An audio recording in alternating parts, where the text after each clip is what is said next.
ဇက်ကြီးပေါင်းမဖြစ်အောင်ဒီ၅ချက်ကိုအမြန်ရှောင်းပါဖုန်းနဲ့ကွန်ပျူတာကိုအချိန်ကြာရေးသုံးစွဲနေရတဲ့ဒီဘက်ခေတ်မှာဇက်ကြီးပေါင်းဝေဒနာဟာလူငယ်လူလက်ပေါင်းတွေကြားထဲမှာပါရေပန်းစားလွတ်တဲ့ကျန်းမာရေးပြဿနာတစ်ခုဖြစ်လာပါတယ်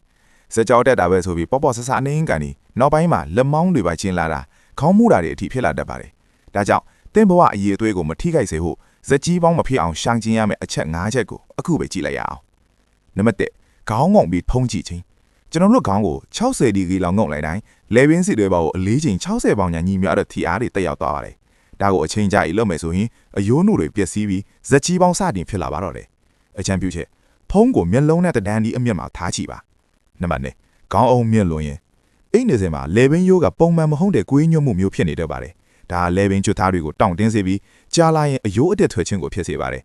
အချမ်းပြုချက်လေပင်နဲ့ပခုံးကြားကကွက်လက်ကိုတေချာထိမ့်ပြနိုင်တဲ့အနေတော်အမြင့်ကိုသာရွေးချယ်ပါနံပါတ်3ကိုဟန်အမူအရာမမှန်ကန်ခြင်းကလထိုင်မှာထိုင်တဲ့အခါခါကုန်းပြီးထိုင်တာပခုံးကိုရှေ့ကိုတွန်းပြီးထိုင်တာမျိုးတွေဟာလေပင်ရိုးပေါ်ကိုဖိအားအစမတန်ကြာရောက်စေပါတယ်စလောက်ချင်းလို့ခေါ်တဲ့ကိုဟန်မကန်မှုဟာဇက်ကြီးပေါင်းရဲ့အဓိကတရားခံပါနံပါတ်4အနားမပေးပဲအလုတ်ဆက်တိုက်လှုပ်ခြင်း